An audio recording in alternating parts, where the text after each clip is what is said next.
I'm Dr. Devra Davis, and I'm here in Australia talking about my new book, Disconnect. I'm an epidemiologist and a toxicologist, a fellow of the American College of Epidemiology and formerly the American College of Toxicology. I worked in the Clinton administration. I was the founding director of the Board on Environmental Studies and Toxicology at the U.S. National Academy of Sciences, and that was the group that did the study recommending the ban on smoking on airplanes quite some time ago. But I'm really here because I'm deeply concerned about what we know now about microwave radiation and how it affects the developing brain and body. Recently, the cell phone industry has been issuing advisories itself. These are often buried inside phones, and they're telling you something very important that everyone has a right to know, which is a mobile phone is a two-way microwave radio. It's never been tested for safety for long-term use, and because of that, Telstra has now begun to issue advice about using a headset, using a speakerphone. In America, Consumer Reports, a respected publication, has recently recommended that no one keep a mobile phone in their pocket. And that's because if phones were tested in the pocket, the levels of radiation from those phones would exceed the safety guidelines that are currently operating. Brain cancer actually is more than 200 different types of diseases. 200 different types. And it's a terrible disease.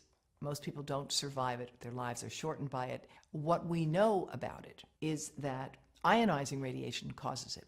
And we know that from studies of people who got heavy doses of X-rays for treatment for something and then went on to develop brain cancer 30, 40, or 50 years later. Studies have been done that have looked at what happens to neural stem cells, baby stem cells, brain cells, when you expose them to mobile phone radiation. And what those studies find is that if you expose those cells, you can look at their membranes, and you find the membranes are weakening and opening.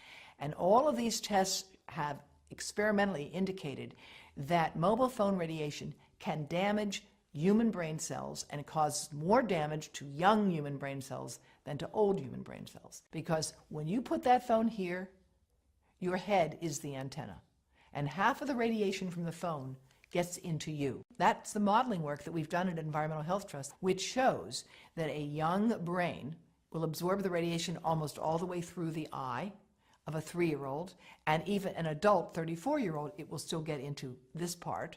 And we are seeing effects of many different sorts as a consequence of this. Those who are on the front line of dealing with young children are deeply concerned about this at a professional level in the United States and around the world. In Israel, as well as France, as well as Belgium and Taiwan, there's an active government program to discourage the use of mobile devices by young children. There's a growing literature showing that prenatal exposure to mobile phone radiation causes serious defects in the offspring. Smaller brains, more brain damage, smaller livers, more liver damage, damage to skin cells as well. There are good reasons for concern about the long-term and short-term effects of mobile phone radiation, particularly on children, but especially on sperm. Now, the sperm studies have been developed in more than 7 different countries, and what they find is that the sperm that are exposed to current levels of mobile phone radiation die 3 times faster and have 3 times more damage on their DNA, indicating that mobile phone radiation is damaging to human sperm.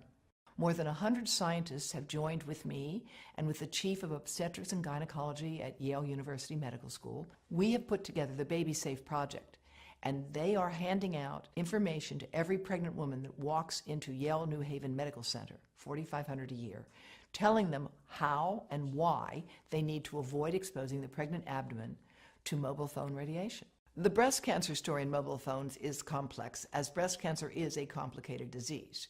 Most of the women who get breast cancer are age 50 and older.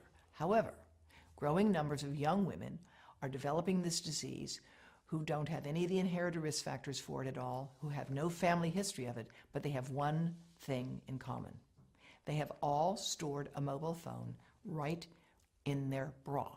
And in several cases, the tumors have developed right under the antenna of the phones. No phones are tested for little kids, for babies playing in their bouncy chair, for toddlers sitting in front of an iPad on an iPotty, for pregnant women holding these things over their bodies.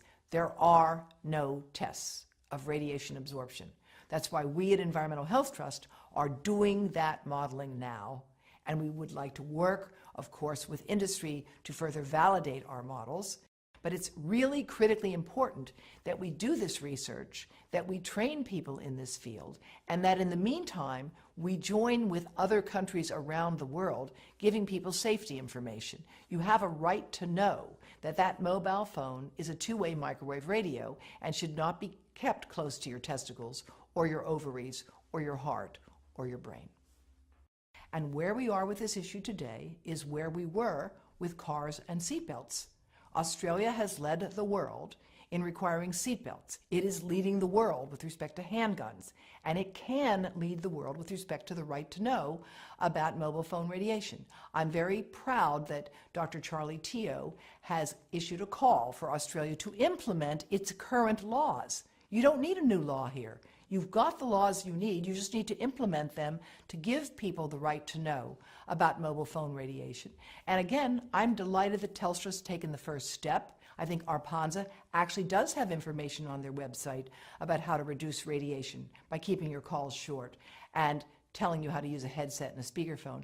But there needs to be a more concerted effort to communicate this, just like the Canadian Parliamentary Committee on Health has recently called for.